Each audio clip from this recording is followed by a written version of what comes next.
Alrighty.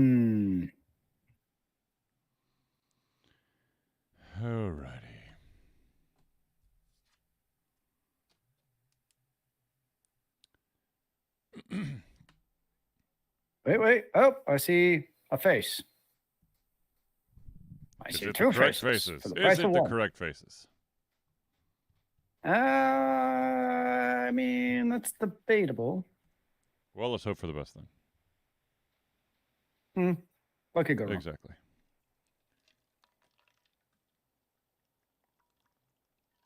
Oh, hey, look, all the confusion went away. All right. And just in time.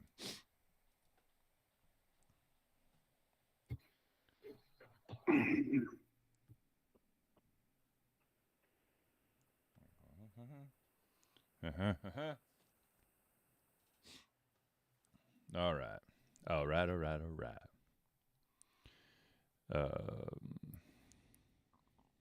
right are you? Well, we'll find out soon enough, won't we? All right, here we go. Muting Zealeus and muting myself, and then starting the show. Oh, I should have to hit record first. Record. There we go. That's a good step in the right direction. Here we go.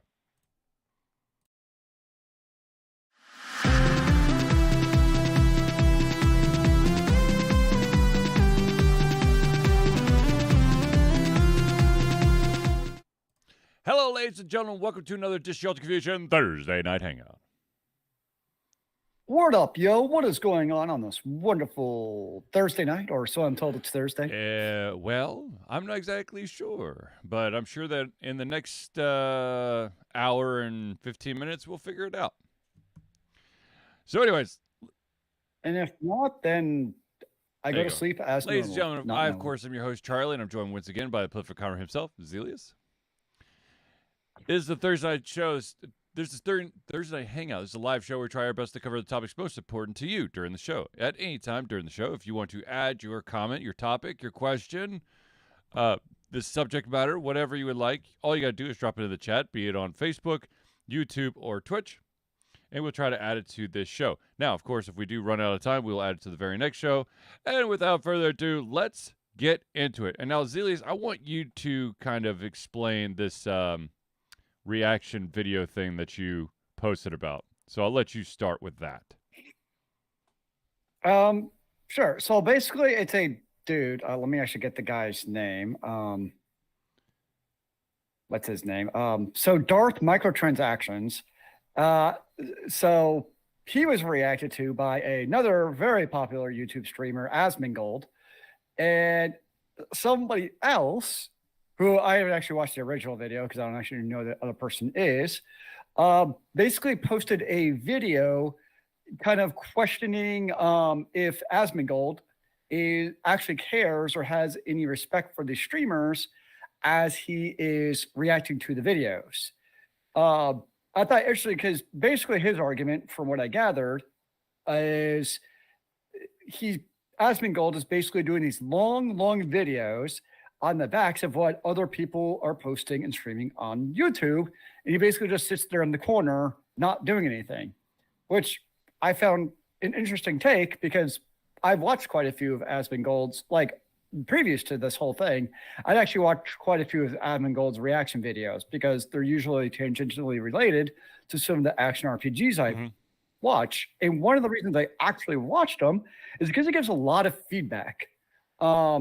Before this, I'd always been into reaction videos for music videos, particularly in the metal scene.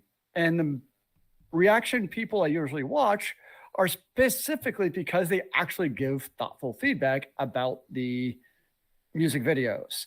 So in this case, I was actually usually watching Asmongold's videos because he was actually giving feedback based on the videos he was watching.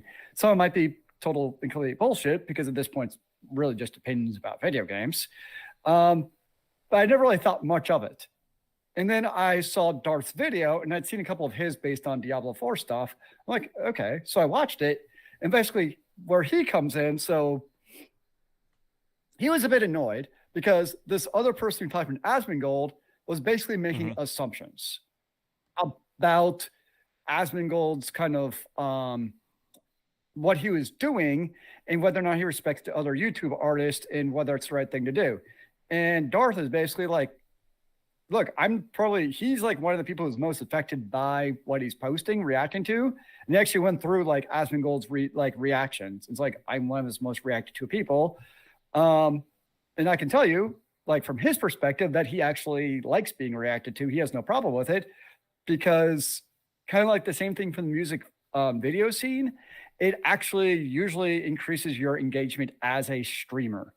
When you have a large fish like Asmongold, because he's a very big name, if he starts reacting to your stuff, then guess what? People are going to be like, oh, who is this person? And they're going to actually go check it out.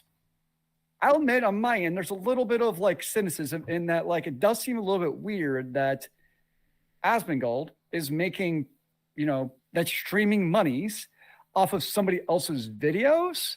So that part to me is a little bit sketchy. But then Darth is like, I actually get, like, when he's doing this, I get more viewership in the end because people are not coming in learning about me who would not have known otherwise. And his last point, or last 2 points, one of those points was basically like, you probably should have actually talked to someone who's actually affected by this situation like me. And two, he's known people. And I think what kind of clinches it for me is he knows, Darth in this case, knows people who have asked Asmongold to stop reacting, and he does. It's not like he continues to do it. And in my mind, if like, you do it and somebody asks you to stop and you just stop and don't raise a ruckus over it, then I think it's totally cool. And in this whole case of this, especially because I've watched his reactions, and to me, they're what a reaction should be. If you're doing a reaction, the whole point is to give input in your opinion about it. It's not literally to just, sit there for, let's just say 10-minute video, and the minute is 10 minutes and 30 seconds because you give very little input. Like he'll turn a 10-minute and 30-minute video into like an hour video because he's actually giving feedback on it. And to me, that's the whole point of reaction videos. It's not just to be there as a idle watcher, but to actually give a reaction and give your thoughts on it. So that's kind of how I feel about that whole situation in general. I'm just going to put this out here. There are so many people that do reaction videos to like music videos, and their 2 cents are like either, wow, that was really shit, or dude, that was so dope. That to me drives me absolutely bonkers. Yeah, 2 of the music videos. So there's 2 I watch a lot. One is on the video side. One's called Tank the Tech, and he's a roadie, and he'll watch videos and break down every single instrument with actual knowledge. He'll be like, he's playing this guitar or, these drums, and he'll give you actually very specific. And he also, normally it's live concerts. And as the roadie, he'll give very specific feedback, especially some bands like Powerwolf, for instance, is a big metal band who does lots of pyrotechnics. And he'll give you very specific, like they're using like aerosol pyro or they're using gel pyro. So he'll get very specific and nuanced. And the other, it's a opera singer named The Charismatic Voice. And she gives like very detailed like input as far as like literally what are they doing with their vocal cords and their mouths and like the actual science behind like the lead singer sing. So it's like kind of 2 different ways of looking at it, but that's the reactions I like, is they give you actually a reason to watch it. Yes, besides them just staring at the screen or maybe nodding their head through the entire thing. That I agree is pointless. And yet so many people do it. Anyways. Maybe I'm missing my call. Maybe I could just sit Rose in front of the screen and she can be the reactor. If she claws Zealeus' eyes by the end of this music video, the music video is shit. Yeah. Another day, and Zealeus still has his eyes. Congratulations to this music video.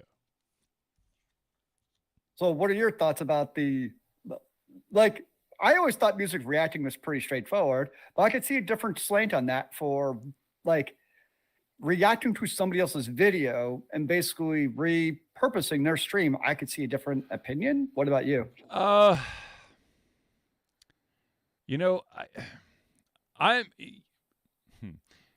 I'm all about the constructive criticism. So if you are, if you're actually adding to the conversation, like you were saying about the roadie or about the opera singer, you're actually someone who's watching your reaction of a video is actually gaining something, some sort of knowledge, then I'm okay with that.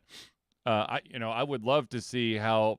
Well, no, I wouldn't, because I say that. I say I would love to see someone's reaction of how I play video games, but I'm sure that I probably play them wrong for the many years that I've been playing. But yeah, I don't know. There's a place. There's a place for that as long as they're I just. What gets really weird is when you have those people who literally just do like a reaction of a reaction of a reaction of a reaction of a reaction. And it's literally just these two morons just have a conversation. Just FaceTime each other and discuss whatever the hell you're talking about. Instead, I understand. Yes, you're creating content, and you are too lazy to source the material because you want everyone to actually just watch your video and not watch someone else's video and then come back to your video. I understand. Like Reactception. React, the sequel of the reboot of the remaster, second edition. Oh, dude. No, like I said, there's a place for it as long, and in my opinion, as long as it's constructive criticism. I'm cool. Okay, so so there was we talked about this last week. The news about Blizzard being hit by some serious layoffs, and that affecting their unannounced, or I guess unnamed, because it was sort of like hinted at, their survival game. Well, I think they mentioned it like in 2022, like specifically yes, at a convention. They said, it's a whole new universe. It's a bunch of people and storylines you've never seen. So they Well, anyways, as part of that layoff, that's not the only department that got hit. In all, I believe, hold on, let me make sure I get the right numbers here. There were 1,900 employees that were laid off last week. And one of the, or I guess two of the departments that got hit really hard were the esports departments for Call of Duty and Overwatch. Now, of course, I can kind of understand. Well, I sort of can understand Overwatch, because I figured that that's probably some holdovers from the Overwatch Pro League. But every single time a company merges with another company, you're gonna see what do you call it? Yeah, staff reductions. I was trying to go for a prettier word, but of course my brain just went, you're not going to be that smart tonight. Streamlining of the resources, create better efficiency and synergy among the resources. Yeah, exactly. So anyways, I mean, it's unfortunate. The associate director of the Overwatch League, of course, was among the individuals who were cut. Which, of course, the Overwatch League no longer exists. So,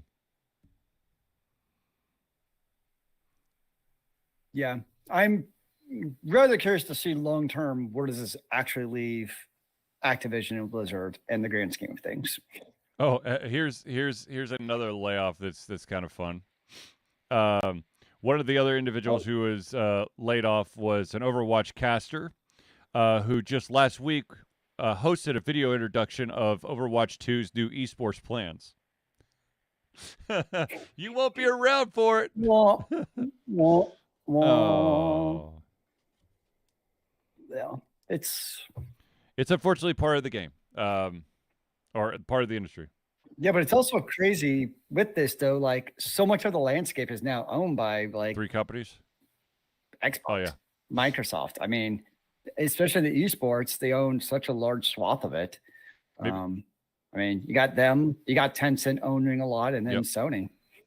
Yep. I know that there was that mega group out of Europe called Embracer, but then they've basically been shutting down studio upon studio as of late, which has kind of sucked. I think that Blue Mammoth is still alive, though. I'm keeping my fingers crossed for him, because Blue Mammoth, of course, is from Atlanta, and they are the masterminds behind Brawlhalla. Yeah, dealing with the robotic stuff, you get a lot of like programmers who come in, like, student programmers, and they all understandably are enamored with also being video game developers. And like a lot of times, like, hey, like, what do you want to do? They're like, I want to become a video game developer because that's cool. I'm like, send them my way. I'll well, set them is straight. it? I was in the industry for Yeah. So a no, second. I usually try to have a nice little conversation with them of, it's the turn and burn, and it's that's not glamorous. I mean, spit you up, chew you out when you get out of school. The other thing is when you working first a get whole out of school, lot. you do not get to choose your project. That everyone's like, oh, I'm gonna, when I get out of school, I'll join with Bethesda or one of these companies, and I'll help make the next big RPG. No, you're probably gonna be working on pretty Barbie Princess. And I shit you not, one of the guys that I graduated with back in the day, his job, one of his first jobs was testing the durability of the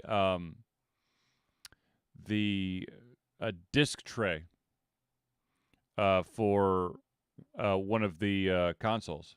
Literally, all he did all day was push the button, open and close. And I imagine also when you're fresh out of college for the first many, many years, you don't have any say over what actual design decisions anyways.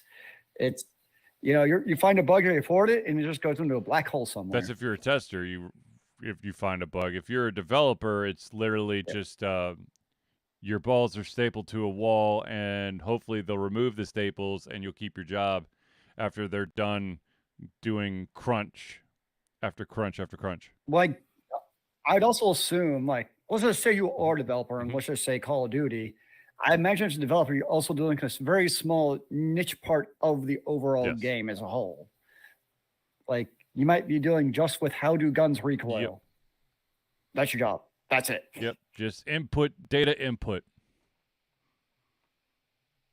Yeah.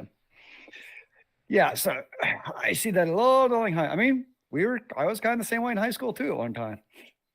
It's not an uncommon aspiration at all.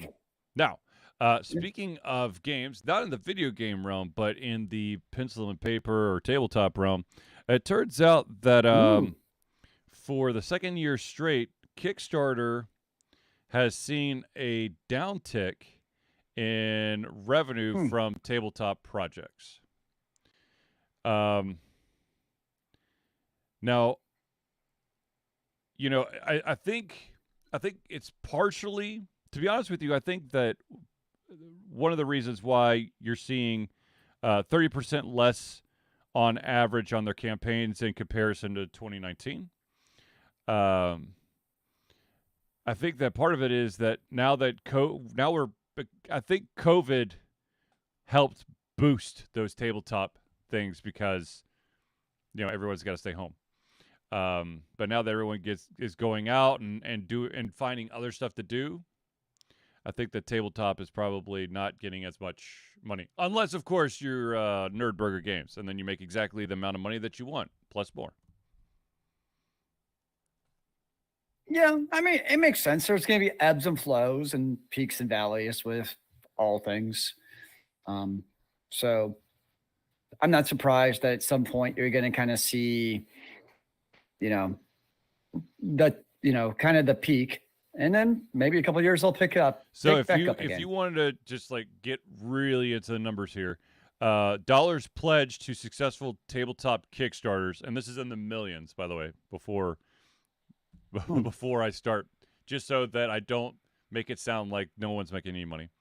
But overall, for Kickstarter, for successful tabletop Kickstarter games, in 2021, it was $270 million. Okay. Then in 22, it was 23.4, and 236.4. Good Lord. And yeah, no. I was like, that's a big and drop. then in 2023, it was 226.2. So there's been, like a $50 million drop off between 2001 and the end of last year.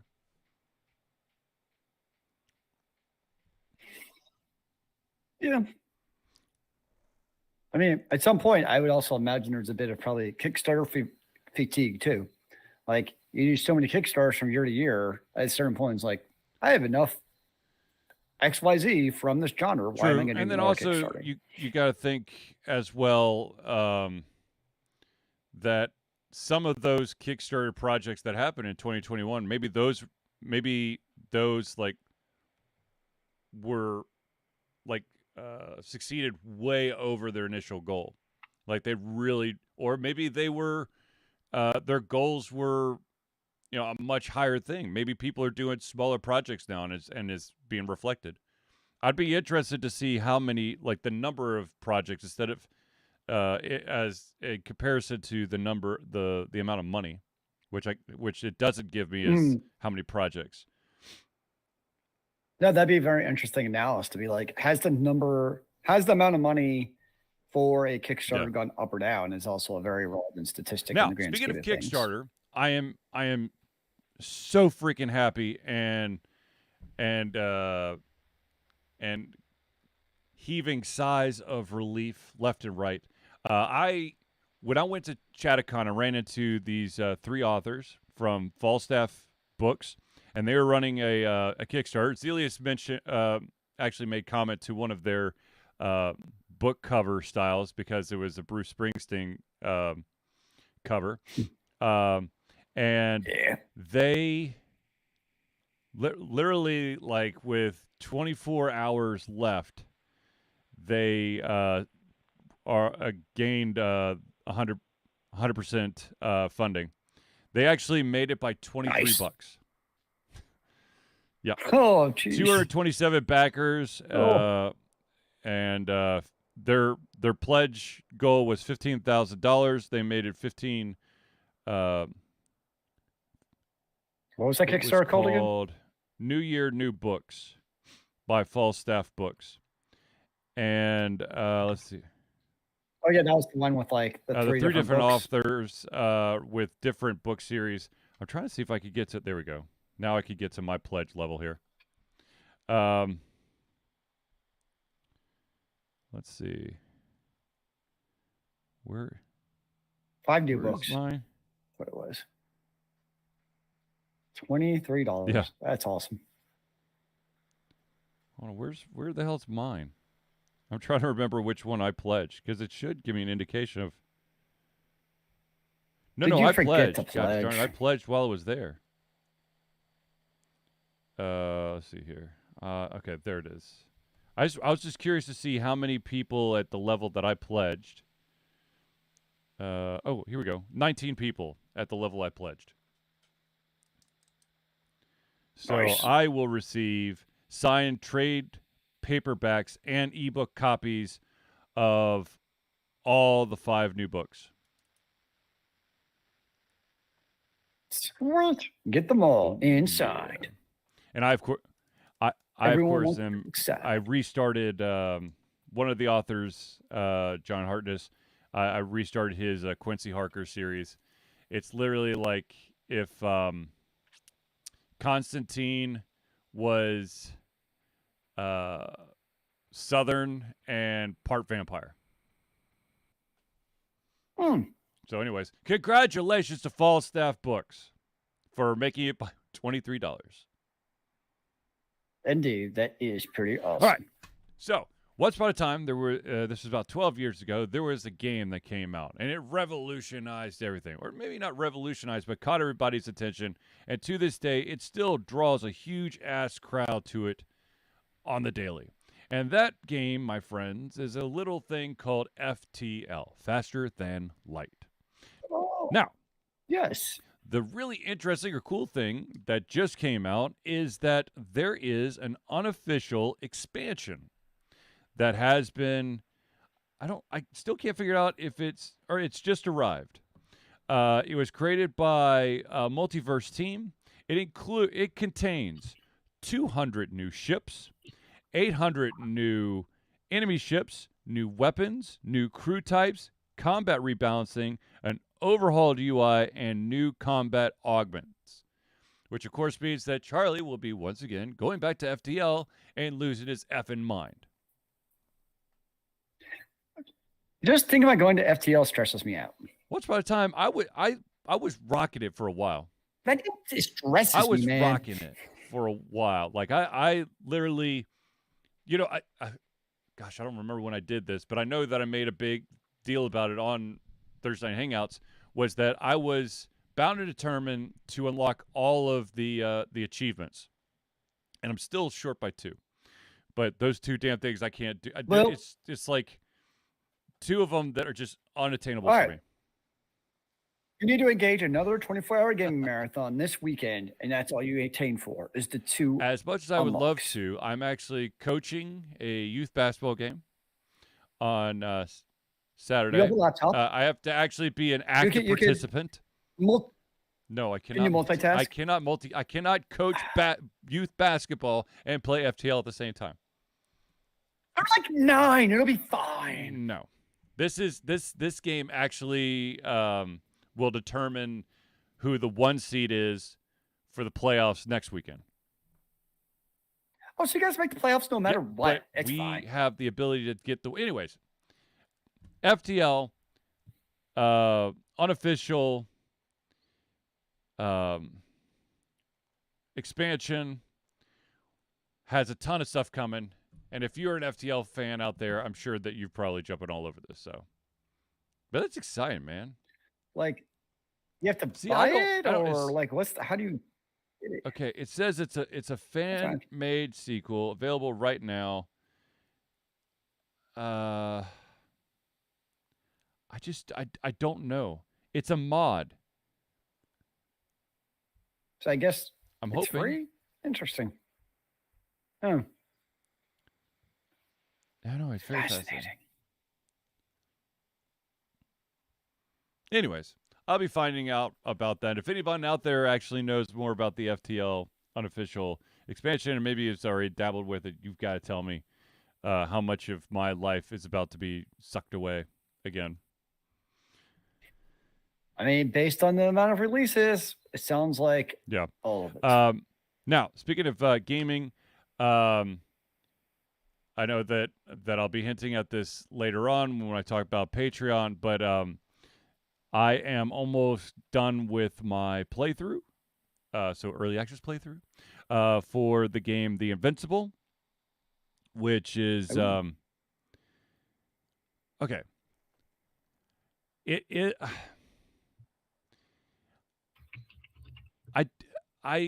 This category has always bothered me, and it's called a walking simulator. Okay, and this game has got a tag to it. And walking simulator, I don't know. You know, did you walk? Did you feel like you're walking? However, you can drive, and at one point you do fly. So it's not all walking, and. Oh, I see. Yeah, I did not know walking simulator was even a genre. Oh my gosh, it's huge. I don't know. I don't I just learned something new. That category I don't know. Anyways, it's a phenomenal game. It's based on a book. And basically you wake up with no memory of how the hell you got onto this planet. And of course, as you play through the game, you could have flashbacks that kind of fill the blanks. And sounds like there's a lot of story involved in this. There is a shit ton of story involved in this. And your actions, because you'll be given choices, your actions will help shape the rest of the story.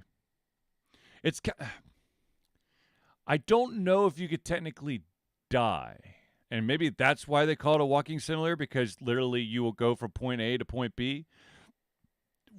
But it's not like it's not on rails. I mean, you could go walk to different places. You know, you could backtrack or go off somewhere else where you're not supposed to, and there's nothing there. But anyways, be on the lookout for that. It's coming soon, since it's on my mind. Okay. How about the sad news for many people of the fact that a game is being delisted, first on Steam and then on other platforms coming soon, and that, of course, is Spec Ops. Oh my gosh, I cannot read my own handwriting.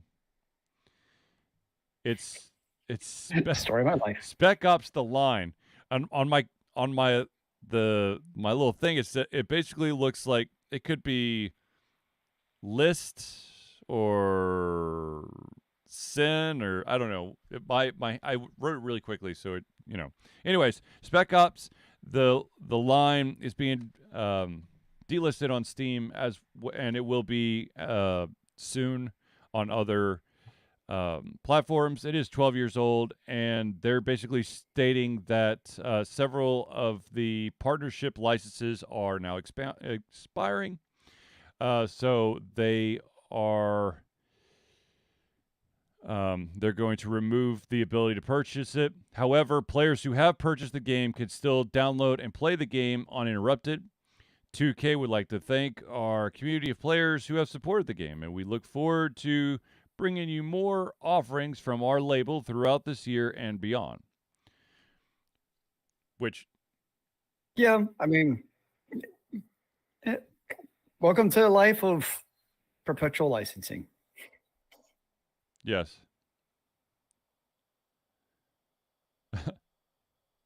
License a game with its music and assets for X number of years, and after those years, yeah. This apparently has been always like near the top of a lot of people's lists for games that fly under the radar. I mean, it is a cult classic. It's been out for 12 years. That's a hell of a time to keep it going. But that's... Well, I guess I won't be able to play it. Oh no, what am I gonna do? Yeah, third-person military shooter. Okay, so I've never been a huge military shooter, period. So, yeah, I've probably saw the game on Steam and on any of the other platforms that I'm sure that I stumbled across it, but it's not really my cup of tea, so I just would pass it, would be my guess. I mean, there's always time. You never know. Of course, you know, as this news has come out, there has been a huge uptick in panic buys to make sure that if this game was ever close on your radar, that you buy it now so that you don't lose the ability to buy it later. Or I guess, yeah. It is nice that you still get to play it, even after it's getting delisted. Yeah, I mean, I guess if you're that eager for it, then you should buy it. So here's my question. I'm going to ask Zealeus, and I ask the audience as well. Audience, please chime in on chat if you would please. When a game gets delisted, do you like the fact that individuals who have bought the game can continue to play it, or do you think that delist means just kill it? No, I mean, that's why I don't really have too much of an issue in this case with the delisting, because the people who purchased the game are still able to actually play it. I think that's the biggest fear, is a game gets delisted and all of a sudden you can no longer play it even though you purchased it. I mean, that plays right into kind of the... I have to sneeze. It's really annoying. Right into the Game Pass subscription thing. Like, you know, once you let a Game Pass subscription pass, if you downloaded and purchased that game through your Game Pass, you didn't actually do it. You just had it during the duration of your Game Pass. I'm honestly sure that, like in this case, I'm sure that publishers would love to take away your ownership and then magically re-release it under Spec Ops 1.1 a year later, but yet to repurchase it. But as long as, you know, you purchased it and you own it, then, or I mean, own as much as you can own a game nowadays, but you can still download it and play it, then I'm pretty ambivalent about it. I mean, that is the way it should be. If a game gets delisted, I get it. It happens due to, you know, partnerships and whatnot, but you should definitely still be able to play it. And I would have a definitely much Sam more says problem if Battlefield 1 servers go dark, life won't be worth living. I always think, well, I know he's actually not being facetious, but facetiously speaking about BF1 going offline, that is the real concern for a lot of online games. A good example is actually I am playing a lot of Warhammer Inquisitor, their ARPG, and the developer has already said, like, I mean, the game is basically in maintenance mode right now. And they've already said that, when the game it's going to go offline at some point, they are going to offline mode for it. So once it goes offline, you'll lose obviously the offline parts of the game, which makes sense. But like the core single player part of the games, you'll still forever be able to play that. And to me, that's totally cool. Yes. Like I can't really say much about the online parts going away because it is what it is. But as long as you can still play that core single player part, and that's what they're working on, I'm totally and that's down with the that. unfortunate thing is there are instances of companies that when they take down the multiplayer, they take down everything, even if it has a single player. I mean, that's a good question though. So a game like Battlefield 1, okay, let's take, I'm more familiar with Overwatch, but a true online FPS, or actually Overwatch 1 is actually a great example where, they discontinue those servers for the game. Like, you can no longer play it. I guess it's technically circumvented because Overwatch 2 is free to play, whatever. But I mean, that is a true thing with truly online, usually PvP games. Once they're offline, like there's not really a whole lot coming back from that. Yeah. MMOs are another good example too. I mean, once an MMO goes offline, with the exception of City of Heroes. Well, technically, the OG City of Heroes still exists. Is it still active? I thought they shut that down. I thought the OG one was still online, just dying. I don't know. I remember the news story. I never played City of Heroes myself. That was back in the day of subscriptions. Back when all the MMOs had subscriptions at one time. Yeah, I mean, if you're going to delist a game, I think that it's only fair that, I mean, apparently I would not be surprised if Ubisoft's approach going forward is that when the game's delisted, not only do you lose the ability to re-download it if you purchase it, but the game's dead. Because that's the vibes I'm feeling from Ubisoft these days. Oh, I'm sure a developer is going to try that. And probably what will happen is the backlash the first time it happens will be deafening. The internet will have a great uproar. The publisher will relent and be like, oh, we didn't think people would actually care. And they'll relent, and then it'll happen again. Right. And it'll happen again, and eventually the uproar will stop, and then that's what's going to happen. Yes, it's going to happen. That's just the way it goes. All right, ladies and gentlemen, we're going to pause real quick to thank the individuals who help Ultra Confusion be the Ultra Confusion that you love and adore. And these, of course, are the friends of the show. So without further ado, let us start off, as we always do, with the Indie Cluster. The Indie Cluster is an organization of independent game developers that want to gain exposure by being involved in the community. They collectively journey to popular conferences as a traveling booth to help gain attention for their games. They make partnerships in local communities to bring games to the mainstream mindset. They highlight local, unusual, and rare concepts to challenge the paradigm of the common. They also host events to teach kids and minority groups about game development to hopefully one day enter the industry themselves. For more information, go to indiecluster.com. The next shout-out we got to give is to the AV tech wizard himself. That, of course, is Noodle Boy Media. Founded in 2015 by Andrew Tran, Noodle Boy Media, previously White Kid 47 Media, is your choice for professional photo shoots and panel recordings at conventions. They pride themselves in providing a high level of professionalism, top-notch experiences, and quality services. If you want more information and to view their full list of services, check out facebook.com/NoodleBoyMedia today. And I also just learned today some sad news, and that is that Noodle Boy will not be going to MomoCon this year and maybe never go to MomoCon again. Yes. No! Very sad. Very sad. And it's not a travel thing because he will be here for AWA, which is Anime Week in Atlanta, just in case you're wondering.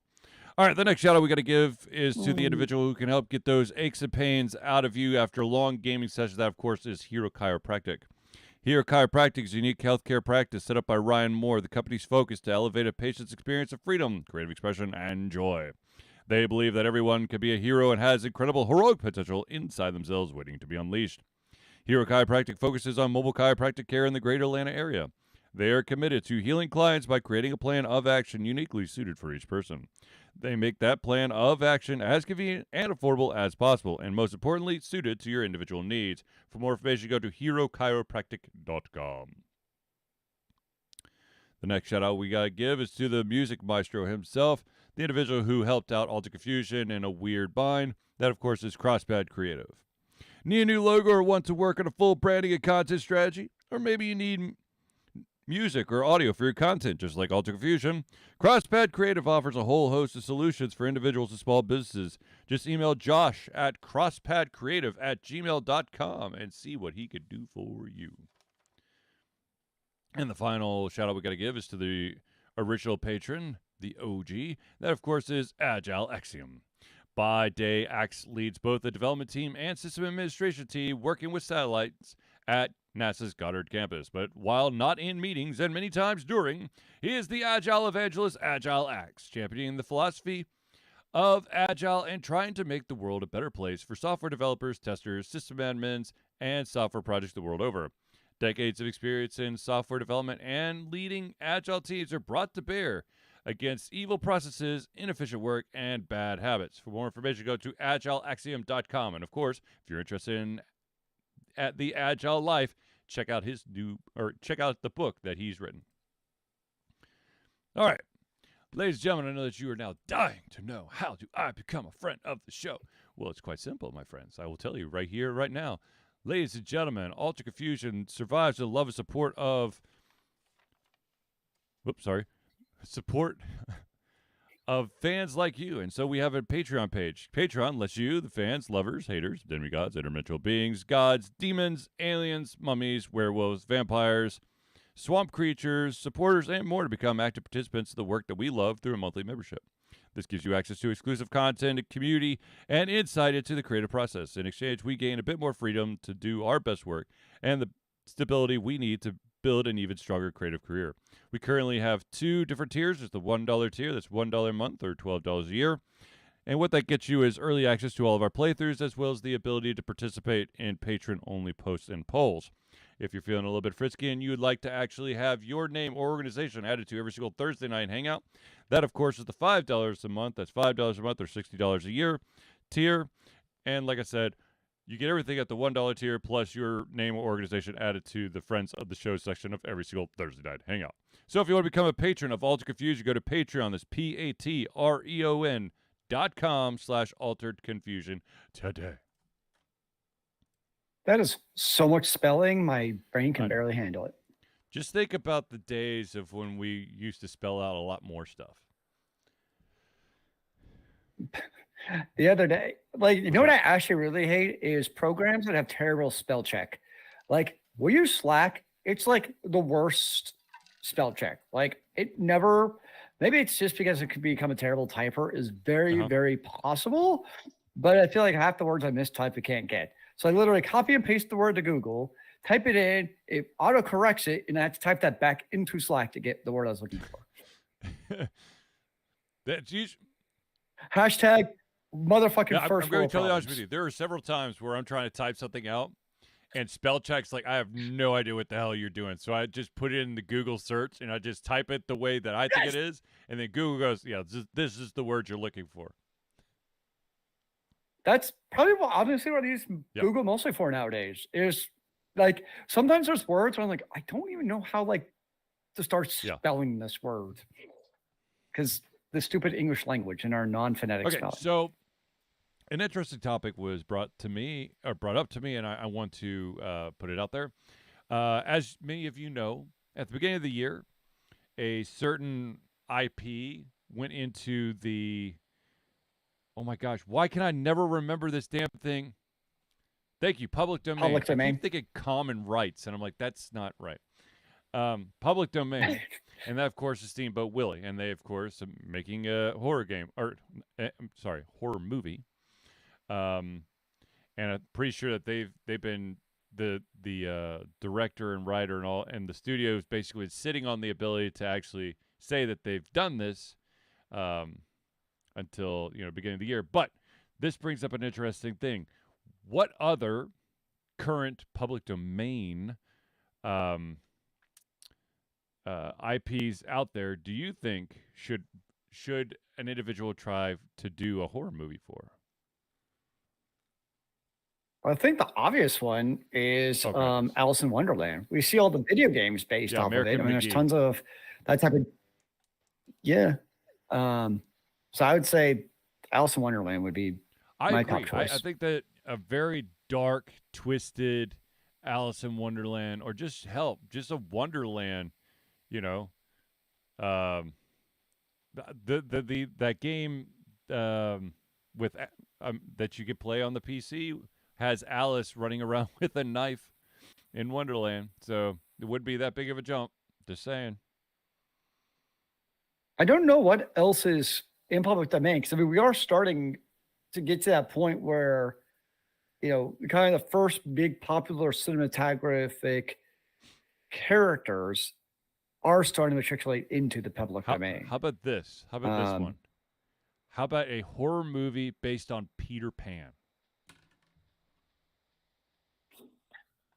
It kind of reminds me of it's the whole idea of like there's the book where the orcs did nothing wrong and they were actually like the good industrialist, and like the elves and humans were like the evil like Puritans who wanted to do things back in the day, not like and they hated change.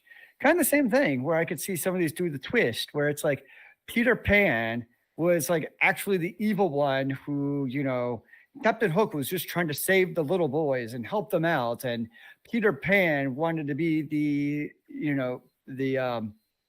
evil kidnap kids to keep them kids so he has friends to play with. Yes. Yeah, with lots of really probably bad sexual undertones there going on. That's why I was trying to like, how do I steer this? Ran right through the roadblock. Thank you. But yes, I think that's why we're going to see for a lot of these, because most of these stories we've seen the good side of them, time it like every possible variation of how they're the good guy. So I think that's where you can have an interesting story of flip it. And that was kind of the original intent behind why a work should go into public domain. Like you have X number of years where you're copyrighted privilege because you came with the idea. It's kind of a reward to take advantage of that. But then for the overall, I think this is also when there's a bigger emphasis on public works and literature and those type of things anyways, where there's the idea of kind of the overall community good. Like what is best for the overall community, not just corporate shareholders.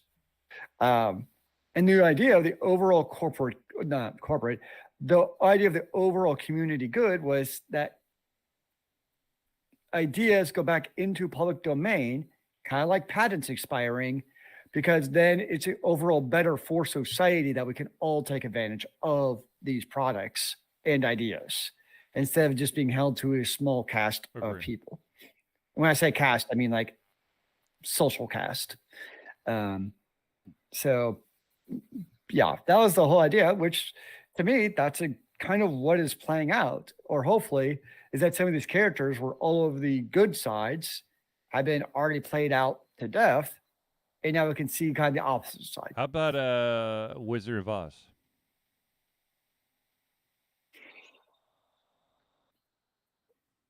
Well, isn't that Wicked basically? The Wicked was. I mean, I guess in a way you've already kind of trying to see it, maybe not that way, but at least like from the other person's perspective. But again, I can see it taken a step further where, the line is actually a big evil lion who has rabies and is trying to affect all of America. Actually, and the Tin Man is actually he's actually a serial killer, and the only way that he was stopped was that he ran out of oil. Yes. So yeah, I think yes, you can see all these kind of go the other way. Gulliver's and see what Travels. You can do. I think they could be fun. Gulliver's Travels could have some interesting islands. Oh, geez. I'm just, I'm just looking at some of these public domain things. Oh, Now the question is, though, will you get any actual Hollywood backing to True. these types of movies?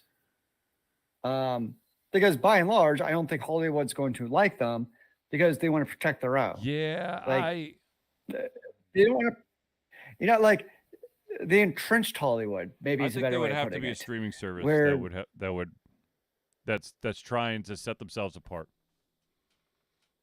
yeah, I could see that. Here's a big one, and I'd actually would be very interested to see. But how about Sherlock Holmes?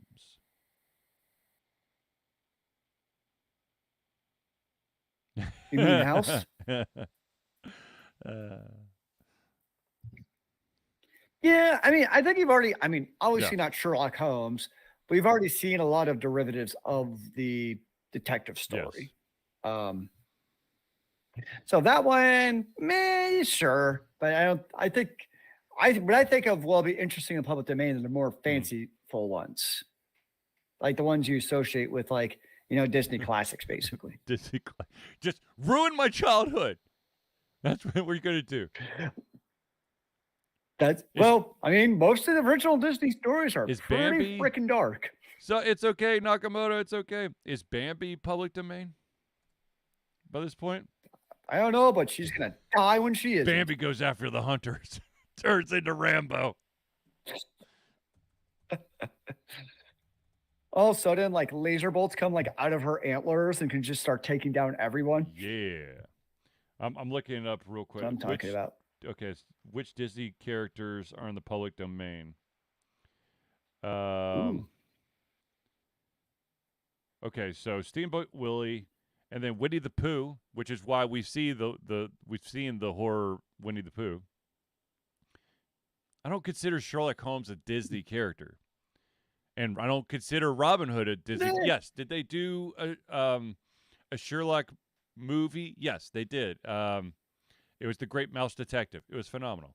And then Robin Hood, yes, they did the Robin Hood where they basically what's the term for it? Where the people, it's not people, it's animals, but I can't. You mean, or the greatest Robin Hood story ever told, Robin Hood, Men in Tights. Yes, this is good. I think that there's potential. There's always potential with taking an exhausted IP that's now in public domain and making something new of it. Give it a different spin. I mean, that's really what. I don't know if they give a really different spin, but the BBC and I think it was ABC. BBC did Sherlock, and then I think it's ABC did Elementary. But what's going to be really interesting to me, though, so I just looked at tunes and superheroes coming into public domain over the next decade, and you've got really big ones like Superman 2034, characters from J.R.R. Tolkien's The Hobbit 2033, Batman 2035. I think the ones we've already had probably flew under the radar by the vast majority of people.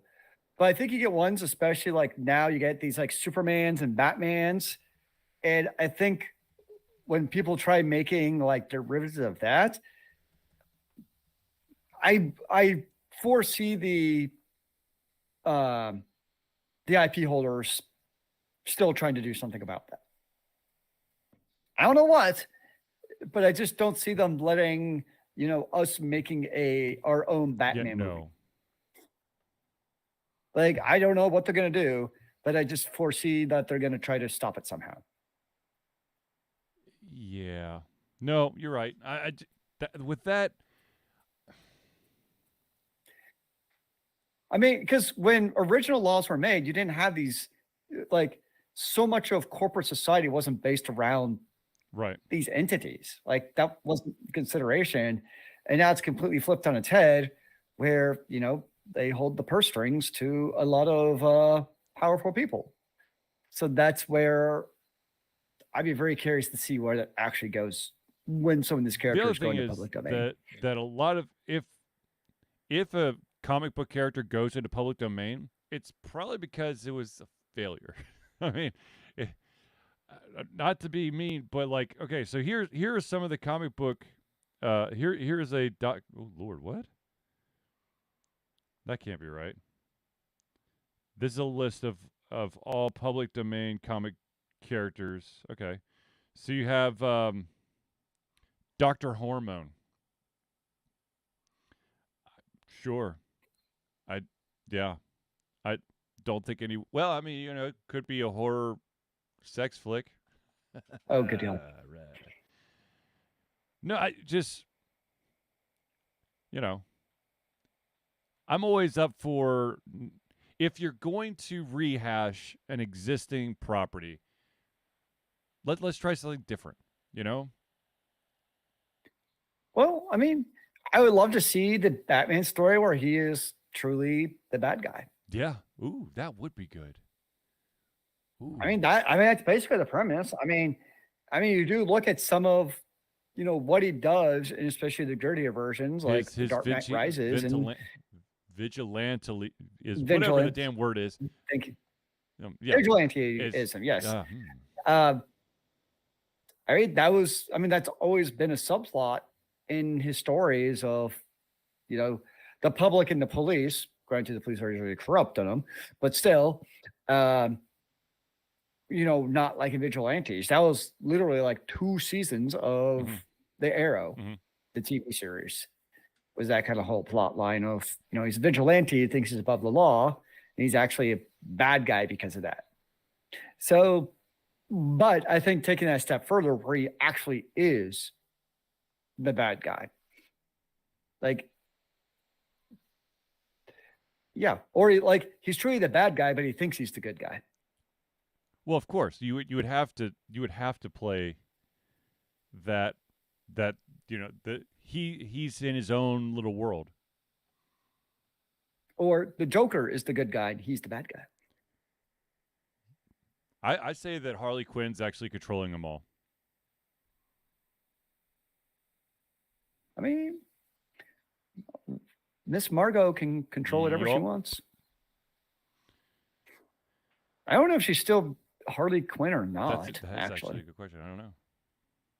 I feel like everything's changing in all the universes. True. Okay, so I do want to bring this up because I am sad and angry, and I figured that we'll just jump in and make everyone else sad. And Batman Death Wish 10. I mean, he kind of is a Death Wish driver. Makes me think of Death Race, which is actually a fun movie. Oh man, now you derailed what were my thoughts? Oh yes, ladies and gentlemen, over there, for those out there who have Amazon Prime, you may have noticed something just happened, and that is ads have been introduced to all of your viewing pleasure, unless you want to pay the premium price and take those ads away. And you know what I've seen? I've seen more ads already tonight on Twitch than I've seen like in the last month combined. I don't know what Twitch is doing. I'm getting tons of ads. It's really annoying me. It's because we're an affiliate. I have to fix that. The problem is that there's an algorithm that if I try to space out the ads further, when the ads happen, they go longer. Ah, interesting. So yes, I will have to figure that out. Yeah, no, Netflix is, Amazon. Yeah, I don't even know anymore what streaming services. It just makes my head hurt. Yeah, to be honest with you, I was watching Reacher, and that's when it first hit me. And look, this is the same. Here's the thing. If you are, ladies and gentlemen, if you are in the industry of streaming services that put ads into things, okay? There's got to be a better algorithm out there that allows you to place the ad so it's not like mid-sentence. Or my favorite, this is what Hulu does all the time, is that when you're watching shows on demand, the shows already have the cuts for the ads. And literally, Hulu will, 2 minutes after that cut has happened, will then throw the ad in. And you're just like, what the shit? Wait, so I've already watched all of Reacher. Like, Reacher has badly placed ads, like, as far as timing goes? They place it, like, mid-sentence. Like, of all the shows they think they could figure out the ad placement on, you'd think it'd be a show that, like, Amazon actually owns. They'd be like, yo, scrub intern, go watch our Amazon originals and no, tell us literally, when I think the ads algorithm is, what's the length of the episode? Divide it by 2. Right there. That's where the ad's going to be.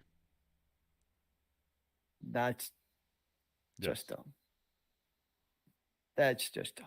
I don't know how else to put it other than dumb, dumb, dumb, dumb, dumb, dumb, dumb, dumb, dumb, dumb. Agreed. Dumb. Did you hear about oh shit, was the new Suicide Squad game about? I heard it's a complete and utter shitstorm. Yeah, they had, like, That's what the early I've seen. access, and then they had to basically shut everything down because everyone was getting the complete game achievement after playing like 10 minutes of the game. The game I'm interested in is releasing later this month is Last Epoch. I'm very excited about that. ARPG, everyone should go pick it up. It's an early access technically still, but it's great ARPG. And then coming out later this year is going to be Dragon's Dogma 2. I mean, did you ever play the first one? It, but I don't think I ever actually played it. Oh, fantastic game. So the basic idea is you're an arisen, and you have powers. Imagine that. And part of your powers is you get to play with 2 pawns. And so they're like your companions, and they can be literally whatever you want. Like, you customize their oh good gosh, not race, their class. So, you can be like the melee person, and then your pawn is like the sorcerer person, and the one's the healer person, or vice versa. They can be the melee meat shield, and you're just sniped from behind them. But the gameplay is just awesome. Definitely highly recommend it. It's a great game. I mean, at this point, I'd just probably wait for Dragon's Dogma 2 to come out. There's a chance that Dragon's Dogma 2 may actually be a like full on purchase for me, but we shall see. I'm trying. When does it come out? It comes out March 22nd. So, ladies and gentlemen, go get Dragon's Dogma 1 and sprint through that mofo so that you're ready for number 2. Ooh, I don't know how hard I sprint through Dragons. Like, it's also a thinking RPG. Like, if you just sprint through without like considering your options, you'll die and you'll get swarmed. Like, most RPGs, especially hack and slash them, you can get surrounded by like 100 units and just like 1 or 2 click the screen away. Yeah, that does not work. According to howlongtobeat.com, the average playthrough for the original Dragon's Dogma is 37.5 hours. I was going to guess 40. If you want to go for 100% completion, which I no longer do, thank you, Swickedham, the average is around 103 hours. I was going to guess 100. Zealeus, looks like you're pretty close on both of them. I put a lot of hours into it. It's a good game. And it's very distinct classes too. Like, I've been an ARPG kick lately, so a lot of ARPGs, like even sorcerers versus melee characters, kind of feel and play the same. Like you kind of could play both from range, both from melee. Like they just kind of do their thing. But like Dragon's Dogma, like the classes are distinct. It's like a completely different playthrough, depending on what class you play. And even then, like you got melee, like heavy weapons, super slow. So you better plan your attack. Versus you got like your dagger dude who's like, whoosh, whoosh, really quick. How was that, Zealeus? Beautiful. Those are daggers. My hands are daggers, in case you couldn't tell. Yes. And then you have like sorcerer, obviously. So many different options. Just a great game. Great game. I'm trying to bounce it around. I'm trying to find that FTL thing, but what FTL thing? The expansion? It's hold on. Oh, there. Thank you. Crap. Now, of course, I forgot what I was about to say. No. I forgot. I did. You know, again? it's those days of the year. That's basically every day now. Isn't there like 365-ish of them? You'd be surprised. Sometimes those Depending days on the they year. slip. Wait, is this a leap year? There's I think there's 2024. Days It's the in value. February this year. It's gonna throw me off big time. I don't know if I can handle this. I'm sorry. Anyways, so Gesundheit. Although no one actually heard you sneeze, but I saw Zealeus do the sneezing motion, so therefore Gesundheit. Yeah, I mean, for me personally, I'm just going to try to get through the Invincible and then make that playthrough, and then for those who are patrons, you get the early access. And for the first time, I don't know why I've not done this in the past, because this really screwed me over. As soon as I'm done with the Invincible, I'm going to write the effing review instead of waiting for the early access to the playthroughs is done to write the review, because then I can't remember the damn game. That's probably smart, so you don't forget what you actually did. If you want to find a fun little, it's a small little game, but it's also challenging as fuck. But there is a game called, make sure that I get it right. It is called Thronefall. It's by the same guys who made. Of course, I just blanked out on what they made. Oh my gosh, what is the name of the game that they've also made? It's Grizzly Games. Grizzly Games has. Well, apparently it's not the company I thought it was. Anyways, it's basically like a tower defense game, but it's like a minimalist tower defense game. It is a lot of fun and is also very challenging. And you are going to have to replay levels in order to get enough, because when you succeed, or if you play long enough, you get experience points, and those experience points go against like an unlocking mechanism that allow you to gain a different build for your I guess king character, your main character that you'll be utilizing a lot. So you could get like a bow or a sword or a lance or a magic rod, and you can unlock like things to allow you to gain more money, because you're going to go wave after wave after wave, and enemies will sometimes drop money, but most of the time you're going to be getting money from the buildings that you have, and you'll have to utilize that money as best as possible to build walls and sentry towers and buildings for warriors or archers. And some of the later waves in each of these levels is fucking insane. But it's a good game. I highly recommend it. If you're looking for something, if you've got a PC, just go to Steam and check out the game.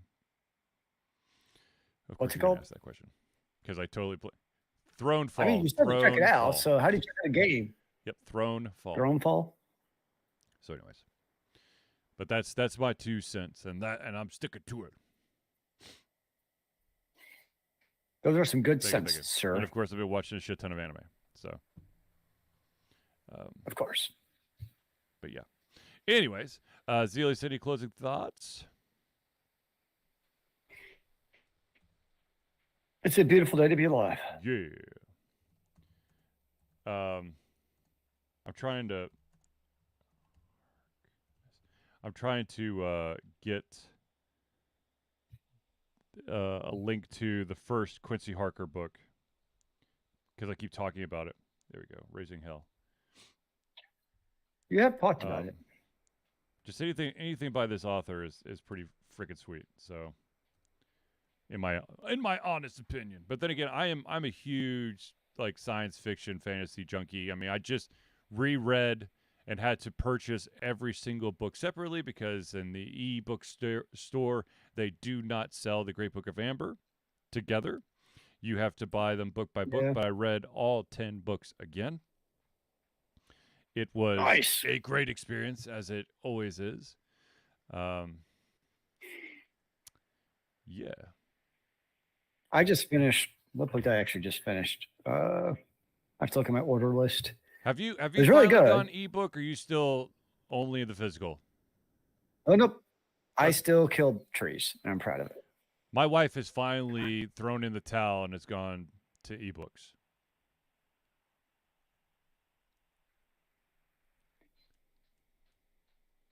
Zealeus is lost. He does not know what books he reads anymore. I don't. I don't know what I ordered these stupid books, and I don't know the author's name. I mean, I'm reading I'm reading. There we go. What we got? It's a series called The Faithful and the Fallen by John How Gwynne. does that name sound familiar? Or Gwynne. I just finished the second book.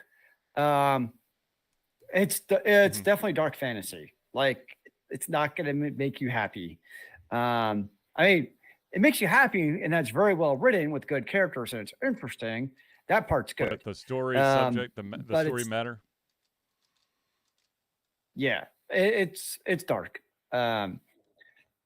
It's basically there's like the avatar of good and the avatar of evil, and they must find their allies and fight each other.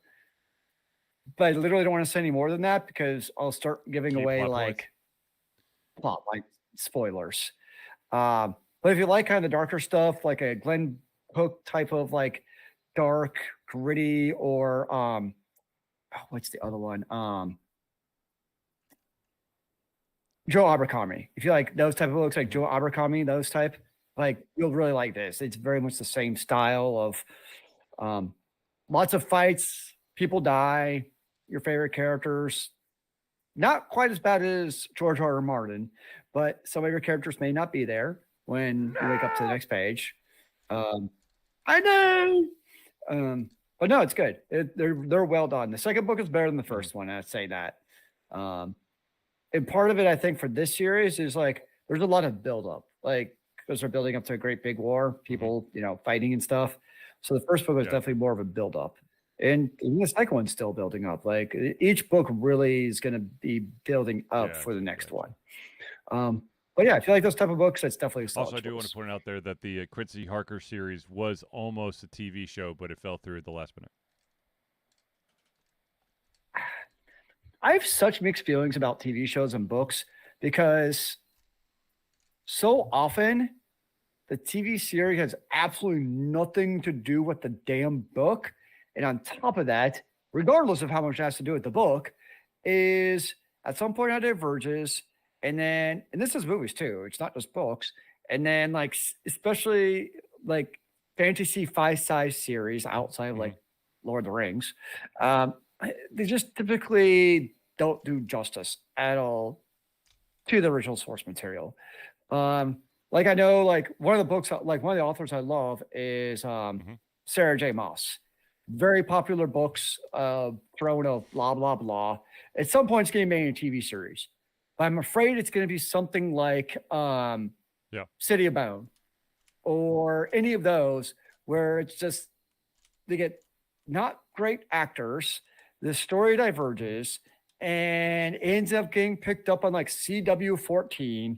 And after like 2 seasons, it just stops happening. So that's where everyone's like, hey, it's going to be made into a TV series. Or you got all these ones on Netflix, like Fate Week Saga. And there's other ones, like kind of these young adult styles where they got made in TV series. For the most part, they actually weren't bad, but they just don't have the following that you need to have to justify season after season. I think Gotcha. that's what ends up happening. Or you look at what happened with like the Divergent series, where the movies just became terrible. First one's good.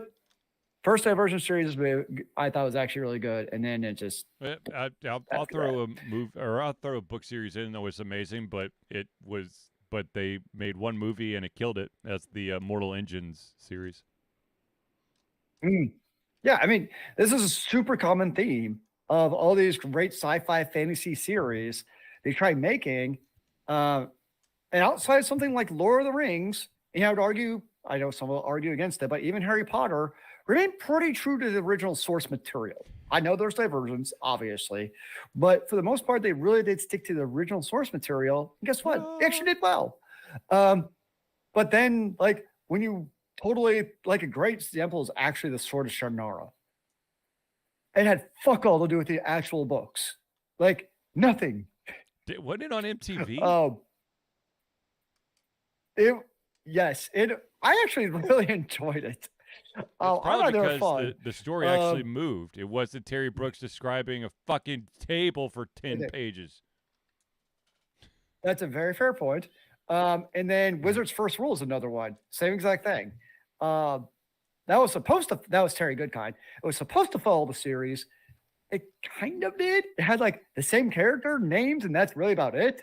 But again, they didn't follow the plot at all. So it's like this idea of like, you're going to take this great idea that authors have that people enjoy. Why are you going to go and screw up the story so much that looks nothing like the original source material? Like, people like the story for a reason. But we got to make it appealing to the mass audience. I know. It already was. That's why you're making it into a show or a movie. It's because it was popular. So yes. why are you changing it? 100%. Yeah, it pisses me off so much. Yeah, like it never makes it for the better. That's the problem. Like outside of, again, I understand small changes have to be made to make it into a cinema. I get that. But outside of those changes that need to be made, like don't change the entire damn story. It would be like if they took Harry Potter and all of a sudden instead of Frodo going to Mount Doom, it's like, oh, Legolas is joining you to go to Mount Doom. And, oh, by the way, it's no longer going to be King Aragorn. It's now going to be Queen, whatever the elf chick is. Like, she's actually going to be the leader of mankind going forward.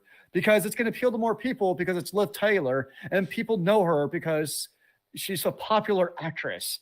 So we want to appeal to the masses in that way. Orcs. That's too dark and has a bad connotation. So it's now going to be leprechauns. What about robots? Alien hybrids. We got to. No, they're actually fighting aliens. Like it's actually from like the Aliens movie. It's like they're the ones who are actually the orcs. What we find out. Prometheans. Yes. And all of a sudden, like Arnold Schwarzenegger makes a cameo. Get on the chopper. What?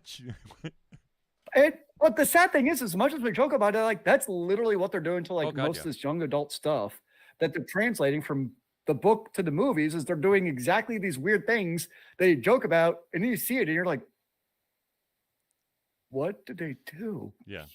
Anyways, ladies and gentlemen, I think that Zealeus and I could continue to go on tangents all night, but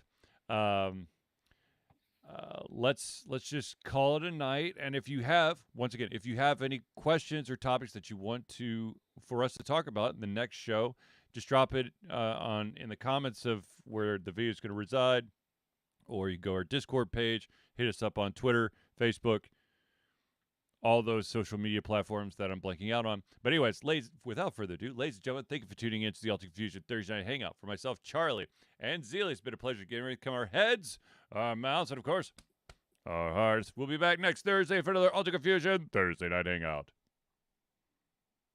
And remember, kids, keep on gaming in the free world.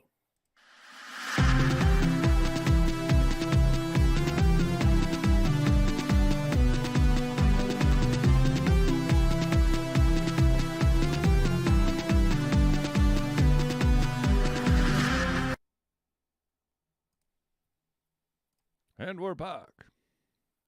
You know, the funny thing is, I actually have the stream going, and because I'm the owner, I don't actually see where the ads are coming in.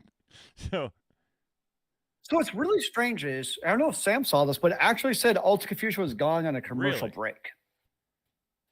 And it's not like it was just like an ad. It's like, it actually made it seem like the stream was on standby, like at your request is what it That's actually well, seemed like. well, I'll Yeah. have to delve into that because that's very strange. Right. It was indeed strange. So, and I couldn't tell if there's audio because I hear you through me, so I don't actually know if there's like still stream stuff going on.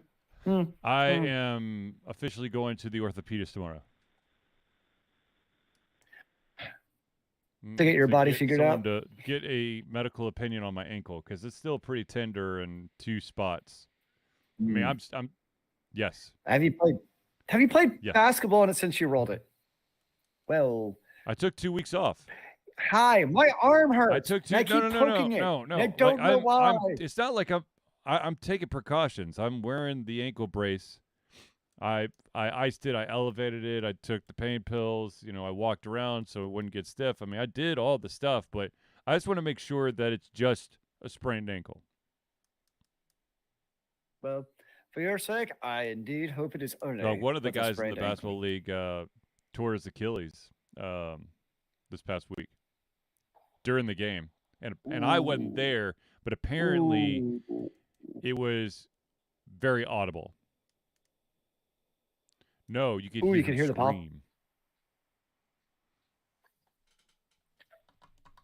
I cross country in high school. I strained my Achilles tendon, just a minor strain. I remember for like 6 months, I could not basically go onto the ball of my foot. And so I literally had to walk flat-footed for 6 months. And that was just for like a minor strain of your Achilles. Like the Achilles, sucks. It truly lives up to its name. It is the true weak spot. That's a rough one. That is rough. Oh. Anyways, dude, I have so many freaking games that I somehow accidentally buy. Magically showed up. Start up in your box. But like I said, the Invincible, Thronefall. There's a game that seems pretty sweet, and I'm going to go back and play some more of it. It's called Chance of Sinar. It's a Tower of Babel type game. Nice. Twitch is always going. You know how Twitch is telling you about the if you're streaming, you could do the drops. And so I was like, you know what? I'll just choose a game that has drops. And so I chose Albion Online. Oh my god. Wait, I saw you playing that. I'm like, what the fuck is Charlie doing playing Albion Online? I had to keep I literally had to keep my body rigid the entire time because I wanted to hit my head against the desk through the entire thing. It is, oh my god. It feels so dated. Like, and it's why are you playing so Albion that people Online? can get the drops? It's an MMO in sandbox, and like it's classless It does not as sound well. like what you play, sir. This does not sound like your skills are based on game. the equipment that you are wearing at the current moment. I'm very confused. I played it for I think 45 minutes. So if anyone out there was watching it because you play Albion, there's different strokes for different folks, but you got the community chest too. Congratulations. And now that you had enough, installed it. I that was not for me. Sorry, but not for me. Yeah, no, I need to redo The Expanse. I think The Expanse, a Telltale series, is going to be the next playthrough after I'm done with The Invincible. I don't know, just more story-driven things are more interesting for the playthroughs. I don't think anyone wants to watch me hack and slash for, 20 hours on a playthrough. You can watch streaming, it's small little bits, but no one's going to be like, oh man, I need to watch Ultra Confusion. Let me grab a random game. Let's do. I'm dying to see the Ultra Confusion playthrough for Horizon Zero Dawn. Ooh, No, it sounds like where it's at. just me constantly shooting arrows at things. What?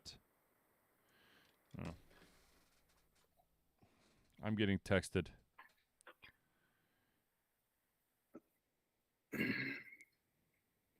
Where are you? I'm so confused. I thought you were home. Basically. Anyways, I will. Yeah. If become a patron, ladies and gentlemen, so you can see these playthroughs. Because gonna start with that one. I just don't know about Chance of Sonar. Possibly. Yeah, probably. That one too. Okay, fine. I'll just build off that list. Oh, here. Why not? How What about could this? go wrong? No one wants to watch an Ultra Confusion playthrough of Starfield. Yeah. Okay. Yes. And that here sounds I miserable. am on another planet. Wait, but if I watch you play it, I don't have to play it. You literally just watch someone go to 5 different planets, and you've seen the game. I'm sorry, but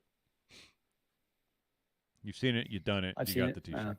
All right, we're gonna end this stream. I got to talk to Zealeus offline.